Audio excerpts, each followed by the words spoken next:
বসেন, মেলানি খেলা দেখবেন ভাই, আল্লাহনি বসেন। আমি আফসার আলীর আলী বাবা অনুরোধ করবো মেলানি খেলা দেখবেন, আল্লাহনি সহযোগিতা করবেন, মেলানি সহযোগিতা আপনাকে করবো, আল্লাহনি সহযোগিতা করে নিউজ হয়েছে আমাদের ধানগড় ফেসবুক পেজ থেকে। ঘোড়ার নাম কি? অনেক ভাইরা ঘোড়ার নাম কি করছেন, আপনাদেরকে অনেক অনেক ধন্যবাদ জানাই। এবং এইদিকে আমাদের গলা ফাইনাল হয়ে গিয়েছে, এইদিকে কোনো খবর।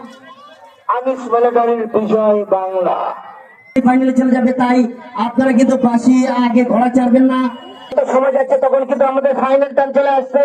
এখন যে দুটি ঘোড়া কিন্তু যিনি আজকে পরিচালকের দায়িত্বে রয়েছেন, আপনাদেরকে দেখাচ্ছিলাম যে ঘোড়াগুলো ইতিমধ্যেই রেস কমপ্লিট করে এসেছে।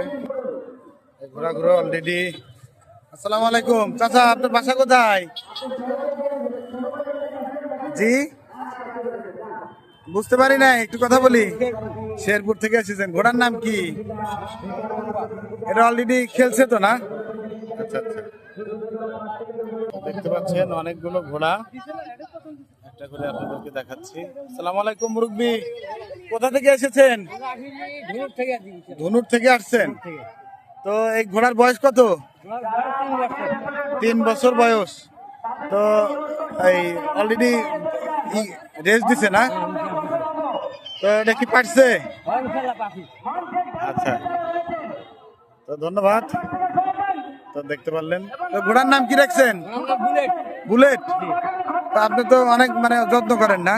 কয়টা ঘোড়া আপনার? একটাই? দেখ মাশাআল্লাহ, আল্লাহ হায়াত দারাজ করুক, ভালো থাকবেন। এখানে আর একটাই ঘোড়া আসলে এই মুহূর্তে এটা রেস কমপ্লিট করে আসছে। আর ওইদিকে যদি আপনাদেরকে দেখায়, আরো দুইটি ঘোড়া কিন্তু এটাও রেস দিয়েছে, ওখানে একটা বেঁধে রেখেছে। এরকম অসংখ্য ঘোড়া। ছোট ভাই, ঘোড়ার নাম কি এটা? দেশপ্রেমিক। দেখ, তোমার ঘোড়ার নাম কি? কালো রাজা। একটা এক নাম, আসো এদিকে শুনি। তো দেখি, শুনতেছি। এই ভাই, ঘোড়ার নাম কি আপনার? জানেন না?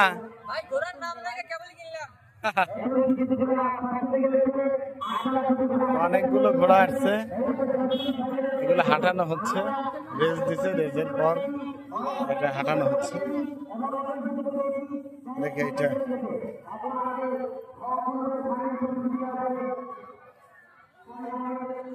ঠিক আছে, সকলকে ধন্যবাদ।